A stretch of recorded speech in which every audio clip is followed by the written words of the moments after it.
मोदी है जो बेकार आदमी है, और उतने ज़्यादा में जोगी बाबा हैं वो बहुत बुरे आदमी है।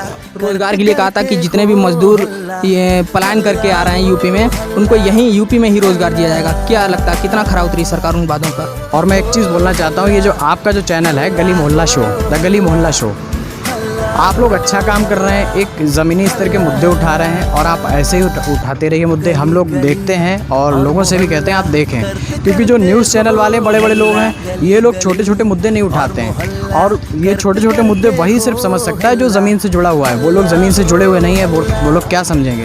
मैं तो ये कहता हूँ आपके माध्यम से उन चैनलों को बंद कर देना चाहिए। नमस्कार, मैं हूं आकाश मिश्रा और आप देख रहे हैं द गली मोहल्ला शो। पिछले कुछ दिनों से टीवी चैनल पर जिस तरीके की डिबेट चलाई जा रही हैं, उसको लेकर आम जनमानस, विशेष तौर पर युवा वर्ग में काफ़ी नाराज़गी देखने को मिल रही है, जिसमें साफ तौर पर युवा वर्ग का कहना है कि सभी टीवी चैनल्स राजनीतिक दलों के इशारे पर काम करते हैं और वही दिखाते हैं जो राजनीतिक दल चाहते हैं। इसीलिए आज हम आपको लेकर चलेंगे शाहजहांपुर के कुछ आम जनता के पास और जानेंगे कि रोज़गार समेत तमाम विकास के मुद्दों पर सरकार की कार्यशैली पर क्या है उनकी राय। ये बताइए, योगी सरकार ने दिल्ली मुंबई से पलायन करके मजदूर आए थे लॉकडाउन से पहले, उनसे ये वादा किया था कि उन सभी को यूपी में ही रोज़गार दिया जाएगा। क्या लगता है योगी सरकार ने वो वादा अपना पूरा किया है या वो वादे सिर्फ चुनावी वादे रह गए हैं? वो चुनावी वादे थे, कोरोना वादे थे। यदि ऐसा होता तो कोई भी मज़दूर जो पलायन करके आया था वो 500 रुपये या 300 रुपये लेकर वापस दिल्ली या गाज़ियाबाद या मुंबई नहीं जाता। अगर उनको यहाँ रोज़गार दिया जाता, मैं कहता हूँ कि ज़्यादा ना 200 रुपये का रोज़गार भी अगर योगी सरकार यहाँ देती तो क्या मज़दूर यहाँ से जाता? वो नहीं जाता। क्या फिर से मज़दूर वापस जा चुके हैं, आपको ऐसा लगता है? कम से कम 60% मज़दूर यहाँ से वापस जा चुका है। तो इसका जिम्मेदार कौन है? योगी सरकार। ये साहब, क्या नाम है आपका? मेरा नाम मोहम्मद शुएब है। क्या करते हैं आप? मेरा भारत मार्बल्स का शोरूम है।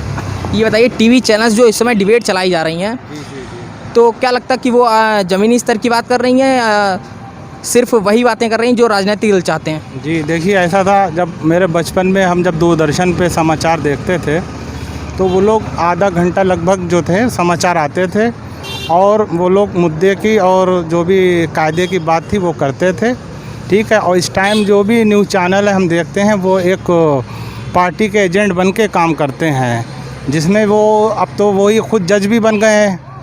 जो पत्रकार हैं टीवी पे वो खुद जज भी बन गए, खुद पुलिस भी बन गए, वो उसी पे सब फैसला कर देते हैं। और अभी हम देख रहे हैं कि लगभग वो रिया वाला मुद्दा वो ऐसे उठा रहे हैं कि सारी जैसे देश की समस्या और है, क्योंकि देश में उसके अलावा भी रोज़ बलात्कार भी हो रहे हैं, रोज़ मर्डर भी हो रहे हैं, उसके ऊपर वो नहीं ध्यान देते। उनको खाली जो है रिया चक्रवर्ती पे उनका सारा जो है उनको ध्यान भटकाना है लोगों का। किन मुद्दों पर बहस होनी चाहिए जिन पर अभी नहीं हो रही है? देखिए, उस मुद्दे तो बहुत हैं। सबसे मेन चीज़ है बेरोज़गारी पे बहस होना चाहिए और उसके साथ साथ शिक्षा पे बहस होना चाहिए। और भी देश में कई समस्याएं हैं बेरोज़गारों की हैं, लेकिन उस पे नहीं है। वो एक आते हैं सिर्फ एक पार्टी का एजेंट बन के, और हम तो ये देख रहे हैं कि आजकल तो एक सबसे ज़्यादा तो वो धार्मिक मुद्दों पे बहस करते हैं। अब चलिए, टीवी चैनल्स उन मुद्दों को नहीं उठा रहे, क्या लगता है कोई पार्टी, विपक्षी पार्टी उन मुद्दों का विरोध कर रही है, लगता है आपको? नहीं, हमें तो ऐसा नहीं लगता है। हमारे जो शहर के जो गली मोहल्ला चैनल हैं वो इस मुद्दों को गंभीरता से लेते हैं और उठाते हैं। उनकी मैं सराहना करता हूं और मैं उनके काम से काफ़ी प्रभावित हूं। जी बताइए, क्या नाम है आपका? विवेक कुमार। विवेक जी, ये कहा जा रहा है कि कोई भी टीवी चैनल्स इस समय ज़मीनी मुद्दों पर बात नहीं कर रहे हैं, तो चलिए टीवी चैनल्स नहीं कर रहे हैं, क्या आपको लगता है कि कोई भी विपक्षी पार्टी सरकार का या सरकार की गलत नीतियों का कोई विरोध कर रही है? जी, सपा पार्टी है, सपा सरकार। सपा सरकार जी। किन मुद्दों का? जैसे कोई अभी कहा जा रहा है गड्ढा मुक्त सड़कें जो हैं वो अभी भी हैं, जैसे सरकार ने कहा था कि हम 100 दिन के अंदर गड्ढा मुक्त सड़कें कर देंगे, उस मुद्दे का या बेरोज़गारी को लेकर कोई भी विरोध किया आपको लगता है? अभी तक नहीं किया है। गड्ढे सब वैसे हैं जैसे पहली स्थिति थी, वो स्थिति आज भी है, ठीक है। कोई अच्छा काम नहीं किया है इन लोगों ने। और सबसे बड़ी बात है बेरोज़गारी, सब आदमी इसके चक्कर में परेशान है। और जब से जो लॉकडाउन लगा, जो बारिश चला है, इसके चक्कर में आदमी भूखा मर रहा है, ठीक है। और जो गल्ले की बात करते हैं, गल्ला पूरा आदमी को नहीं मिलता है, किसी को मिलता है, किसी को नहीं मिलता है, सब ऐसे काम हो रहा है, सब उल्टा सीधा। जी भाई साहब, क्या नाम है आपका? पारस दीक्षित। क्या करते हैं आप? मैं लॉयर हूँ, प्रैक्टिस कर रहा हूँ कचहरी में, और फ़िलहाल तो कोरोना के चक्कर में बंद भी हो जाता है और कभी कभी पॉजिटिव लोग निकल आते हैं, कोरोना पॉजिटिव, तो उसके चक्कर में फिर मैं जा ही नहीं रहा हूँ। तो क्या लगता है सरकार ने जो चुनाव से पहले वादा किया था कि करोड़ों युवाओं को रोजगार दिया जाएगा, कितना अपना वादा पूरा किया सरकार ने? वो वादा अगर सही से देखा जाए तो बिल्कुल भी नहीं पूरा हुआ। जैसे आप अभी करंट का उठा लें, 69,000 शिक्षक भर्ती को लेके जो आवेदन हुए थे, और उसके बाद लोगों ने आवेदन किया, उसका एग्ज़ाम हो गया, अब उसके बाद से वो मैटर पूरा लटका हुआ है। उसका मैटर कहाँ पहुँच गया? हाई कोर्ट वगैरह पहुँच गया, सुप्रीम कोर्ट वगैरह पहुँच गया। अभी तक उसमें कोई भर्ती नहीं हुई, कुछ नहीं, किसी को ज्वाइनिंग नहीं मिली, जो कि एग्ज़ाम पास आउट हो चुके हैं। लोग एग्ज़ाम देने दूर दूर से लोग जाते हैं, पैसा अपना खर्च करते, टाइम बर्बाद करते, उसके बाद भी उनको वहाँ पे अभी तक नियुक्ति नहीं मिली है। ये क्या है? कर क्या रही सरकार? हाँ बताइए चाचा, क्या हाल चाल है? बढ़िया है भैया। क्या चल रहा है इस समय? इसमें बस काम धाम कर रहे थे, मजदूरी कर रहे थे, कहते वो भी ठप है, सब टप चल रहा है। सब ठप चल रहा है इसमें। और कौन होते पैदाश नहीं है, हैं परेशान इसमें बहुत हैं। सरकार से क्या कहना चाहेंगे? बस ये सरकार चाहिए, हम गरीब आदमी है, उसको मिलना चाहिए। अच्छा, सरकार जो इस समय पेंशन और ये सब बांट रही है, आपको मिल रही कुछ? कुछ नहीं भैया मिल रही है, कुछ नहीं मिल रही है। कुछ नहीं। तो कौन सी पार्टी या कौन से नेता से आपको उम्मीद है? हमारे कोई नेता सही नहीं मालूम हो रहा है, कोई नेता सही बढ़िया मिल जाए तो सही है। जैसे मोदी है जो बेकार आदमी है, और उतने ज़्यादा में जोगी बाबा हैं, वो बहुत बड़े आदमी है। अच्छा, आपके ज़िले में जो मंत्री जी हैं वो तो कहा जा रहा है कि जो है मुख्यमंत्री के लेवल का उनकी पावर है, तो उनसे आप क्या कहना चाहेंगे? सारे सब बेकार आदमी हैं, सब बेकार है, सब बेकार, आपके लिए कुछ नहीं किया? नहीं। हाँ भैया, क्या नाम है आपका? मेरा नाम रामवीर है। क्या करते हो भाई? मेरा मुख्य काम तो खेती का है। सही चल रहा है सब? काम सही क्या, देखो जब से लॉकडाउन चला है, ये करीब 2 महीने या 1 महीने तक मंडी बंद रही। ठीक मंडी है, बंद रही है। हाँ, संडे या सैटरडे जो है मंडी बंद रहती है, इससे सब्जी का जो नुकसान ज़्यादा होता है। अब जैसे कोई भी सब्जी हो 2 दिन खेत में नहीं रुक सकती, वो मंडी जा नहीं पाती है, इससे जो कारण जो सब्ज़ी ख़राब हो जाती है, किसान आदमी नुकसान बहुत होता है। और ये मंडी जो है करीब पहले 1 दिन बंद रहती थी 25 तारीख को, अब ये 2 दिन बंद रहती है, इससे नुकसान ज़्यादा होता है। अभी बीच में कल से ये सैटरडे को कहा गया कि मंडी खुलेगी सैटरडे को। और मेरा काम, मैं कोचिंग में थोड़ा काम करता था, कोचिंग चल रही है अभी? और कंपटीशन कोचिंग में काम करता था, वो भी बंद हो गई। इस समय सभी कोचिंग बंद चल रही हैं, कहा जा रहा है कुछ कोचिंगें खुल रही हैं। हाँ, खुल रही हैं, जैसे चोरी छुपा खुल रही हैं, लेकिन काम चल रहा है, आदमी नहीं खर्चा चला, कुछ तो काम करना ही पड़ता है। तो हमारी कोचिंग जो थी घंटाघर पे थी, वहाँ आई कंपटीशन कोचिंग थी। ठीक है, आपको क्या लगता है कोचिंगें खुलनी चाहिए या जो बंद चल रही है वो सही है? नहीं, बंद नहीं, खुलनी चाहिए कोचिंग। मतलब कुछ समय ऐसा दिया जाए कि मतलब कि अब कोचिंग में कई वर्कर भी काम करते हैं, सर भी मतलब टाइम निकाल के पढ़ाने आते हैं, खर्चा चलना भी चाहिए, ऐसा बात नहीं। कोचिंग मेरी तो बिल्कुल ठप्पी हो गई। हाँ भैया, क्या नाम है? रितेश। क्या करते हो? हम मोबाइल शॉप की दुकान में काम करते थे और उन्होंने हटा दिया है, क्या कह के हटाया? कह काम नहीं है। और फिर हमने फ़ोन किया, उन्होंने बुलाया, कह कल से आना, फिर मना कर दिया। तो अभी क्या कर रहे हो? अभी खाली है, कम से कम 8-9-10 महीने हो गए खाली है। 8-10 महीने हो गए हैं खाली हैं। हाँ। मतलब जब से लॉकडाउन लगा तब से खाली हैं। हाँ, अच्छा, सरकार ने जो वादे किए थे कि यूपी में ही रोज़गार दिया जाएगा, जितने बेरोज़गार आ रहे हैं मजदूर उनको यूपी में ही दिया जाएगा, क्या लगता है कोई रोज़गार मिला किसी भी बेरोज़गार को? कुछ नहीं रोज़गार मिला है। हम तो विकलांग हैं। हमारी क्या नाम, मोदी जी ने कहा कि विकलांगों को 3 महीने लॉकडाउन रहा, कहा था कि 1-1 हज़ार रुपये डालेंगे। 1 महीने के आए, 2 महीने नहीं आए। 2 महीने के नहीं आए? नहीं आए। अच्छा, हाँ, आप बताइए। हम तो सब्जी का काम करते हैं। अभी कर रहे हो? हाँ, अभी कर रहे हैं। कैसा चल रहा है काम? इस वक्त बिल्कुल नहीं चल रहा है, जो लॉकडाउन के पहले अच्छा चलता था। अब हर आदमी परेशान है, ज़्यादातर तो रोड के किनारे से मजदूर निकलते हैं, भाई सब्जी खरीदते थे। इस वक्त जब उन्हीं को नहीं रोज़गार मिल रहा है तो वो क्या करेंगे? सरकार ने 20 लाख करोड़ का जो राहत पैकेज जारी किया है, क्या लगता है कि जो मीडियम क्लास को कोई उससे राहत मिली है? बताइए। फ़िलहाल हमारे जो हमको मालूम उसके हिसाब से हमको नहीं लगता किसी मीडियम क्लास को कुछ आराम मिला है, उससे कुछ राहत मिली है। क्या आगे कोई राहत मिलती हुई दिख रही है? मुझे कुछ नहीं दिख रहा। ये बताइए, आप लोगों में कोई भी ऐसा है जो दिल्ली या हमारे यूपी से बाहर रोज़गार करने गया हो? कोई भी आ रहे हैं? या आपके घर में कोई भी, आप बता रहे थे आपके घर से भाई गया था मेरा। अच्छा, तो वो लौट आए क्या? हाँ लौट आए। अच्छा, क्या करते थे वहाँ पर? वहाँ काम ही नहीं मेरा, लेबरी की एक आध दिन बस चले भाग गए। तो अच्छा, लॉकडाउन लगने से पहले वहाँ करते थे या बाद में गए हैं? नहीं अभी गए थे लॉकडाउन के बाद नहीं।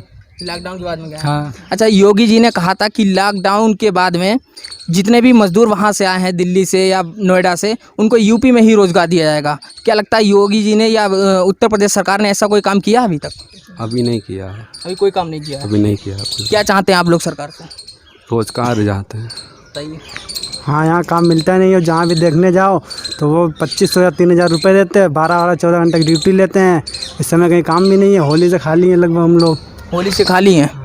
अच्छा, यूपी में सरकार ने जो रोजगार देने का वादा किया था, क्या लगता है उस वादे पे कोई खरा उतर पा रही है सरकार अभी? कुछ नहीं हो पा रहा। हाँ कहीं भी काम देखने जाओ वो कहते इस समय है ही नहीं। बाहर के आदमी, कुछ लोग फैक्ट्री है यहाँ 1-2 नमकीन की, तो वहाँ भी आदमी बाहर का है। अच्छा, आप बताइए।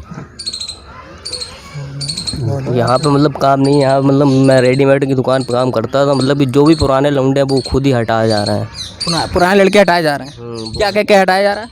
मतलब ये कह के हटाया जा रहा है कि आपका वो नहीं निकल रहा है, मतलब कि मार्जिन नहीं चल रहा। हाँ काम नहीं चल रहा है, काम चलेगा तो हम मतलब भी रखेंगे। तो क्या सरकार से क्या कहना चाहेंगे आप लोग? सरकार से यही कहना चाहेंगे मतलब जिस टाइप का पहले चलता था इसी टाइप पे चलाएं तो सही है। मतलब कि इस टाइम तो बिल्कुल खा लेंगे। टीवी चैनल पे इस समय जो डिबेट चल रही है या जो मुद्दे उठाए जा रहे हैं टीवी डिबेट पे, क्या लगता है आपको कि आपकी बात उठाई जा रही है? हमें नहीं लगता हमारी बात उठाई जा रही है। बताइए।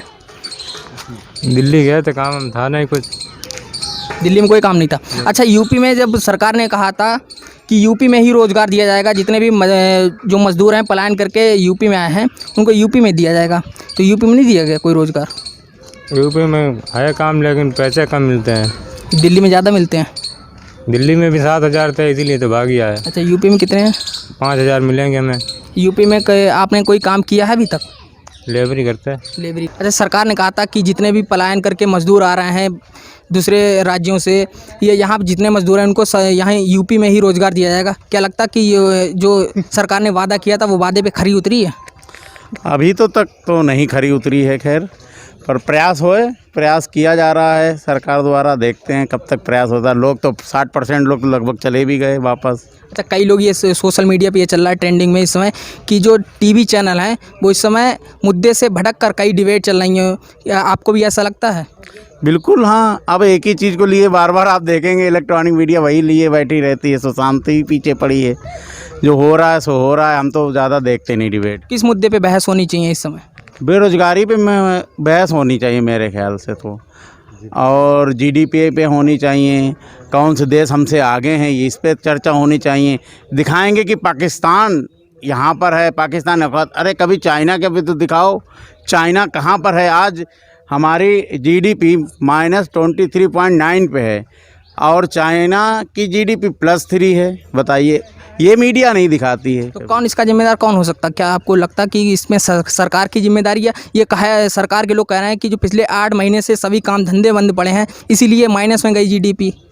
नहीं, वो तो है, ये माइनस में जाएगी जब बंद पड़े हैं, पर जिम्मेदारी तो भैया सरकार की है। देखिए, इसमें किसी आम आदमी 20 लाख करोड़ का जो राहत पैकेज दिया है, क्या लगता है कि उससे मीडियम क्लास को कोई राहत पहुंची है या सिर्फ जो गरीब या जो गरीबी रेखा से नीचे लोग उन्हीं को राहत पहुंची है? देखिए, अभी तो कुछ दिख नहीं रहा है ऐसा कुछ किसी को राहत मिली है। हाँ, कुछ पैसा सरकार डाल रही है लोगों के अकाउंट में, उससे कुछ राहत है। और जो कुछ गेहूँ चावल फ्री में दे रहे हैं, कुछ लोग मिल रहा है। रोज़गार के लिए कहा था कि जितने भी मजदूर ये पलायन करके आ रहे हैं यूपी में उनको यहीं यूपी में ही रोज़गार दिया जाएगा। क्या लगता है कितना खरा उतरी सरकार उन वादों पर? अभी तक तो नहीं दिख रहा है, क्योंकि 6 महीने में कुछ नहीं हो सकता है। आगे क्या उम्मीद है आपको? कोई लग रहा कि सरकार से कोई उम्मीद की जा सकती है इस संबंध में? और उम्मीद पे तो दुनिया कायम है। उम्मीद तो है ही है। उम्मीद हम लोग करते आ रहे हैं, हो सकता है पूरी ज़िंदगी उम्मीद ही करते रहें। अच्छा, जनता की इतनी समस्याएं, क्या लगता है कोई विपक्षी पार्टी या विपक्षी किसी नेता ने आप लोगों की या जनता की आवाज़ को उठाया है? ना, कोई विपक्ष आता ही नहीं किसी के पास। अब देखिए, फीस माफ़ी का आपका मुद्दा चल रहा था, आपने उस पर सर्वे किया, विपक्ष क्यों नहीं बोलता है इस पर? हाँ भैया, क्या नाम है आपका? राम बाबू त्रिपाठी। क्या करते हैं आप? जी पेंटिंग का काम है हमारा, पेंटेंट क्या करते कैसा चल रहा है? हैं। बहुत जब से लॉकडाउन लगा है जब से बिल्कुल ठप पड़ा है काम, हर काम ठप। हाँ, क्या लग रहा है कब तक ये सब नॉर्मल हो जाएगा? जी नॉर्मल हमारे दिल की तो कोई उम्मीद की नहीं जा सकती 1-2 साल तक। सरकार से कोई राहत मिल रही है आपको? हमें सरकार से कोई राहत नहीं मिली।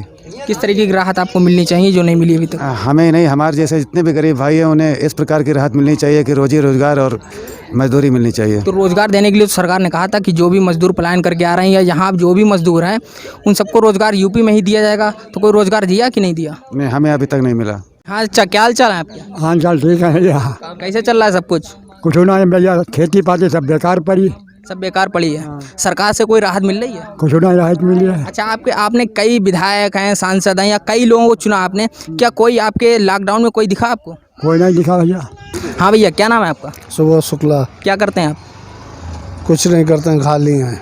तो रोज़गार वगैरह कोई नहीं है इस समय आपका? कोई रोजगार नहीं। अच्छा, योगी सरकार ने चुनाव से पहले ये वादा किया था कि करोड़ों युवाओं को रोज़गार दिया जाएगा, क्या लगता है उन वादों पर कितना खरा उतरी है योगी सरकार? किसी ने कोई रोजगार नहीं दिया, ना वादा अच्छा रहा उनका, सब फेल हो गया है, कोई काम नहीं किसी को। जी आप बताइए। अजीत कुमार मिश्रा जी, क्या लगता है कि वर्तमान सरकार जो है उसके जो विकास के मुद्दों पर या रोज़गार के मुद्दों पर जो वादे किए थे, क्या वादे पूरे किए हैं या सिर्फ वादे चुनावी वादे ही बनकर रह गए? देखिए, ये बीजेपी सरकार जो है केवल अपनी उन चीज़ों पे ध्यान दे रही है जो हम लोग हित में नहीं है, ठीक है। और हम लोग युवा वर्ग के जितने भी हमारे छात्र हैं या युवा वर्ग के लड़के हैं उनको कोई रोज़गार नहीं मिल रहा है, सब बेचारे खाली घूम रहे हैं, किसी टाइप का कोई रोज़गार नहीं है। हम तो संतुष्ट नहीं हैं इससे, इस सरकार से। जी भाई साहब, क्या नाम है आपका? शैलेंद्र मिश्रा। क्या करते हैं आप? खाली रहते हैं, कोई रोज़गार वगैरह या? कुछ नहीं, रोज़गार कुछ था ही नहीं, जो था वो भी ख़त्म हो गया। अच्छा, योगी सरकार ने जो वादा किया था करोड़ों युवाओं को रोज़गार देने का, या अभी लॉकडाउन से पहले योगी सरकार ने कहा था कि जितने भी जो मज़दूर हैं जो बाहर से दिल्ली से या मुंबई से पलायन करके शाहजहांपुर या यूपी में आ रहे हैं उनको यहीं रोज़गार दिया जाएगा, क्या लगता है उन वादों पर खरा उतरी है योगी सरकार या सिर्फ चुनावी वादे रह गए हैं? देखिए, कागजों में तो योगी सरकार ने भी, योगी जी ने खुद प्रदेश के मुख्यमंत्री ने ये कई बार कहा है कि लाखों लोगों को हमने रोज़गार दिया है। उसके बाद जो यहाँ के उत्तर प्रदेश में जो भी टीचर, उन लोगों की जो कोरोना से पलायन होके अपने घर लौटे थे, सबकी ड्यूटी लगी थी कि कौन कौन लोग कहाँ से आए हैं, उन्हें यहीं रोज़गार मिलेगा, पर किसी को अभी तक रोज़गार नहीं। आज स्थिति उन लोगों की ये है कि वो अपने जिस प्रदेश में थे, आज अपना प्रदेश छोड़ के दूसरी जगह, दिल्ली है, बम्बई है, हर जगह राजस्थान है, आदमी पलायन कर रहा है। जी भाई साहब, क्या नाम है आपका? जयश्याम राठौर। जयश्याम जी, सरकार जो अभी सभी विभागों को निजीकरण की ओर ले जाना चाहती है या ले जाने की तैयारी कर रही है, क्या लगता है इस फैसले से देश पर किस तरीके का प्रभाव पड़ने वाला है? निजीकरण के तरफ अगर ले जाना चाहती है सरकार तो उसमें किसी को दिक्कत नहीं होनी चाहिए, क्योंकि जब निजीकरण की तरफ नहीं लेके गई है, माना कि सरकारी अस्पताल, सरकारी स्कूल, अभी मीडिया वाले हों, कोई भी हो, अन्य लोग जो भी हों, वो बोलते हैं कि सरकारी है इसलिए पढ़ाई नहीं होती है। अगर यही प्राइवेट में आ जाएं, बदल जाएं, तो पढ़ाई अच्छी मिलेगी, बच्चों को शिक्षा अच्छी मिलेगी। प्राइवेट में अच्छी पढ़ाई या सरकारी में बुरी पढ़ाई, ऐसा क्यों होता था ये सब? ये आप लोगों का या पब्लिक का मानना है, और उसी को जब निजीकरण के लिए बोला जा रहा है, सरकार जब निजीकरण के लिए बोल रही है तब भी सबको दिक्कत है। विपक्ष को इसलिए भी दिक्कत है क्योंकि विपक्ष को तो सिर्फ और सिर्फ गलतियां नज़र आती हैं, ना कि अच्छाइयाँ। तो आपको क्या लगता है निजीकरण से कोई लाभ होने वाला है देश को या नॉर्मल जैसे चलता है वही सब? मुझे तो कुछ नहीं लग रहा है इससे लाभ होने वाला है कुछ। आप बताइए किस तरीके के लाभ होने वाले हैं? क्यों भाई, लाभ क्यों नहीं होने वाले हैं? आज आप ही लोगों, जो विपक्ष है या जो भी पब्लिक है, उसका कहना है कि हम अपने बच्चे प्राइवेट में पढ़ाएंगे, और जब उसका निजीकरण हो जाएगा वही प्राइवेट हो जाएगा। आज सब लोगों को कहना है कि 80,000 रुपये सैलरी है, प्राइवेट में जो सरकारी जो मास्टर हैं उनकी 80,000 रुपये सैलरी है, और यही प्राइवेट में हो जाए और 10,000 रुपये उन्हें दे दे, उससे अच्छी शिक्षा मिलेगी। तो फिर काहे के लिए उस पर बार प्रतिवार कर रहे हैं? अगर वो प्राइवेट हो जाते हैं तो उसमें तो अच्छी शिक्षा मिलेगी, फिर काहे के लिए सबको दिक्कत है? ये 80,000 वाला अगर 10,000 वाला भी काम नहीं कर रहा है तो इसमें किसकी कमी है? ये कमी भी तो सरकार की ही है। सरकार भर्तियां करती है, 60,000 रुपये पे देती है सैलरी, तो वो क्यों रखती है? अगर वो 20,000 वाला भी काम नहीं कर रहा है तो ये किसकी कमी है?